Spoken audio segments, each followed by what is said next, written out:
From the speech of senior Ong'ondo's widow, Gladys Wanga is a very dear friend to the family of the late Sir Charles Ong'ondo Were. Consequently, it is possible that she was overwhelmed by her close friend's death, that whatever she said should be taken in that context. Am I the only one who noticed that funerals of the poor people are the ones which are that have political sewage, and fights like that one that Rigathi had in Limuru are noticed? But when it comes to the funerals of politicians or relatives, close relatives of politicians, we are told to understand what they are going through. We are made to understand that when a very senior person in life dies, or people who are very close to him or her, we are told not to act with a lot of restraint, and to understand that those people who have lost their relatives are mourning through.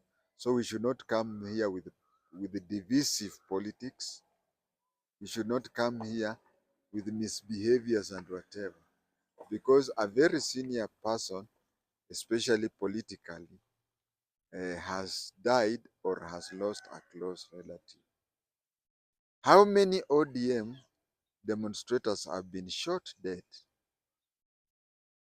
How comes that ODM has never said that they will take drastic moves when the demonstrators die demonstrating for election, the allegedly election theft of Raila Amolo Odinga?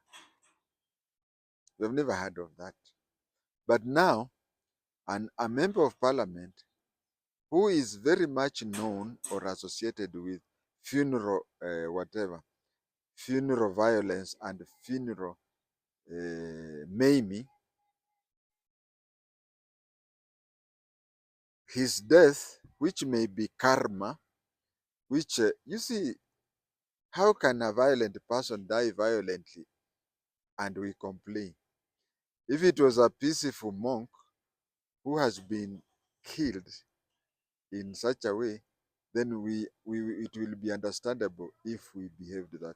But this is a thug who single-handedly in Kenya's history, I dare say that, single-handedly in Kenya history, has made his own people, not even people from away, he has made his own people suffer greatly. He has taken a lot of them to death.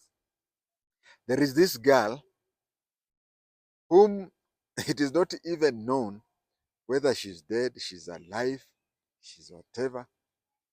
And even the security personnel have even feared mentioning that person. This is somebody who was so much inhuman that when people ask the relatives of the girl, just tell us where the girl is. And if she's buried, uh, if she's dead, let us have a closure. Let us find her body, let us bury. Or even if you placed her body in acid, tell us so that we have a closure too. The mother died. You see, Madam Gladys, some things we talk and anger overtakes us. Madam Gladys Wanga, you are saying that ODM is going to take drastic action until killers of this killer are found. Madam Wanga, you are a lady. You're not sympathizing with that girl who went to Meru and disappeared. But because of the hierarchy of ODM, and because Sir Charles was high up there, actually It is even said that he wanted to contest the county chairmanship of ODM in your county. So it's very important. Remember, he was earning a lot as a member of parliament. Remember his death, the what do you call the Parliamentary Service Commission will will has ensured him and his family will be well compensated. What about this girl? Is she well compensated? Remember, remember that she was unemployed. That is why she went to Meru to look for a job. What does that mean? She's a poor lady from a poor family. You don't mind that. And you don't even mind about your fellow lady. Okay, I've heard people saying that one third gender rule, one third whatever. And as an intelligence officer, I've tried to meet with people. I've tried to even advocate for not even one third gender. I've tried to advocate for 55-45. 55-45. And if you want to know what I mean by 55, 55% of our leaders to be women and 45 be men. But you can see that the women's greatest enemy are women. Sincerely speaking, just go to any place, sit down with women and try to evaluate women who could be MCS, MNS, senators, not women rep, governors, and even president. You will find that people who really criticize other women leaders. Look at at Machakos County. We have Wavinya Ndeti, isn't it? Now look at the people who are pursuing, who want Wavinya Ndeti out as a governor. I would not be wrong if I say 75% of those people who don't want women leadership usually are women. We can say women are their own worst enemy. Now,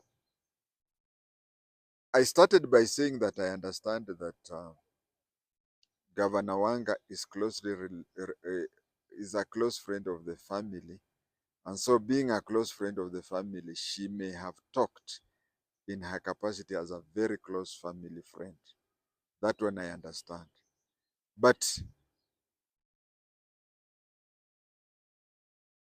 I don't know about this lady who disappeared in Meru. I don't really know. But she looks young, she looks ambitious, she looked whatever. Why don't ODM say that they'll come out of the broad-based government if the truth of that woman is not found out? A poor woman.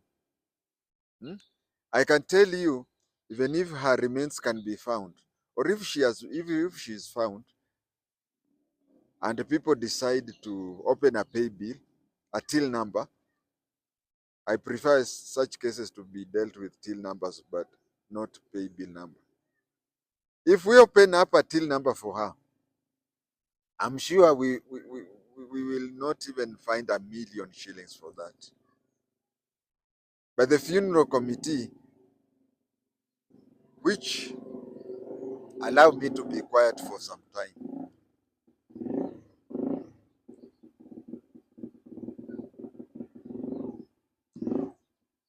the funeral committee, I'm sure, has already collected over 5 million for, for a funeral that will be scattered for by Parliamentary Service Commission. Still, people will contribute 5 million. I saw that with Malulu Njeni. Why can't we bite the bullet and say that whatever will be collected for his funeral be taken to the family of that guy. Anyway, I'm a father of two girls, one biological and one adopted. I don't know whether because I'm a father of boys that have a soft spot for daughters. And when I look at that girl, I think she's the age of my children. Forgive me for being emotional. I was about to name six ODM very reasonable MPs, but what has come out is that Ong'ondo himself was worse than a thug. Why did ODM move out when he was maiming and killing his people? He used to attend funerals with platoons of overtly machete-wielding youths. Nothing used to happen that. We have on social media.